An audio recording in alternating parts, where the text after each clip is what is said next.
Hey everyone, I'm the Canadian Lad, and today I'm going to talk about what is really going on with all these hexagons and the villains in WandaVision. I'm going to explain what all this could indicate, so there's a heavy chance that if you haven't watched WandaVision yet, I'm going to spoil a lot of things for you. So a spoiler warning right there. Now without any further ado, let's begin. Now in my breakdown of episode 4, I've told you about how these hexagons are placed in a way that clearly makes the shape of an X in the center, probably a subtle nod to the X-Men, and we know the mutants are on their way to the MCU. So I wouldn't hesitate to double down on this claim that this clearly is a nod to the X-Men. But some fans have now noticed the hexagons appear at the Sword's director's office. In episode 4 of WandaVision, a couple of hexagon clues were dropped. When the Sword agents examined Westview, their projections of the town showed that the bubble was formed in a hexagonal shape. But the plot thickens when it comes to Director Hayward's office. In Hayward's office, there were 7 framed plaques on the wall arranged in a hexagonal shape. The rug on the floor is also patterned with hexagons. While Hayward seems like a stand-up guy when speaking to Monica Rambeau, Darcy, however, later refers to him as a charmer. Now, people. He's a charmer. Now read into that however you may will. And notice when none of the agents could tell what CMBR stands for, Director Hayward was the only one other than Darcy who knew what it means. My equipment registered an extremely high level of CMBR. That's... Relic radiation dating back to the Big Bang. Yeah.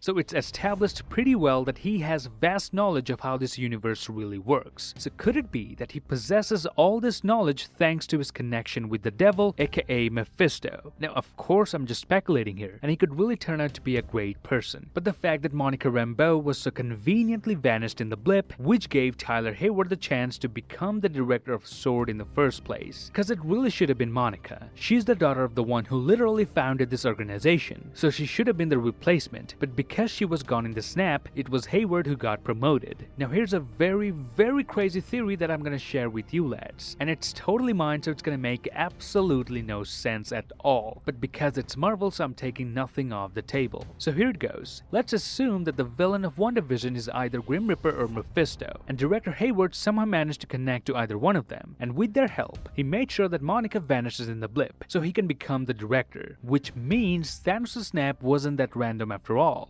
And when we faced extinction, I offered a solution. Genocide.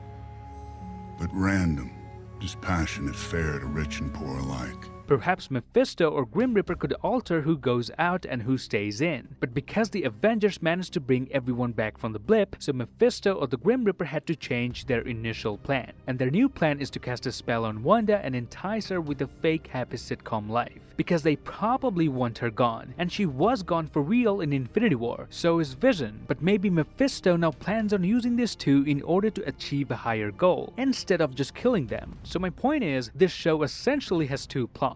One with S.W.O.R.D., which will connect to Captain Marvel 2, and another plot connecting Wanda's mayhem to Spider-Man 3 and eventually Doctor Strange's sequel. And if Director Hayward is really evil and is actively working with the devil, then Monica Rambeau of course will try to do something about it, and we might see that story unfold in Captain Marvel 2. So Marvel from this phase might have 2 storylines going forward simultaneously. Now you may ask, why am I so sure regarding Mephisto or the Grim Reaper? Well, pay attention to this mid-season poster of WandaVision that Marvel recently released. Some eagle-eyed fan has actually noticed a demonic figure in this poster. It seems as if this image could very well be a classic devil face, and Agatha Harkness, aka Agnes, has already made a reference to her husband, who apparently looks better in the dark.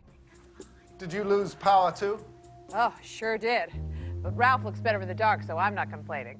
And don't forget, in episode 2, we literally got to see the helmet of Grim Reaper in WandaVision's closet. All of these clues lead us to believe that either Mephisto or Grim Reaper, or maybe even both, will show up in this series. And that begs the question, why now? Why not before? Why not in the 5 years period when there was essentially no Avengers to fight? And that makes me think that maybe Mephisto or Grim Reaper also wanted Thanos to do what he did. But because the Avengers reversed everything with their snap, so now Mephisto or Grim Reaper have to come up with a different plan. Now as I said, this theory will sound absolutely crazy, but because it's Marvel, so I'm taking nothing off the table. So let me know what you think of these crazy theories behind the hexagons and a literal demonic figure in the poster itself. I do read almost all of your comments, so make sure to write a comment and I'll definitely check it out. And also, if you could take a look at my official Canadian Lad merchandise by visiting thecanadianlad.merchforall.com, I would really appreciate it. Grab the subscribe button if you haven't already and follow me on Instagram as well as give me a thumbs up if you think I deserve it. Till then, I'll see you lads in the next one.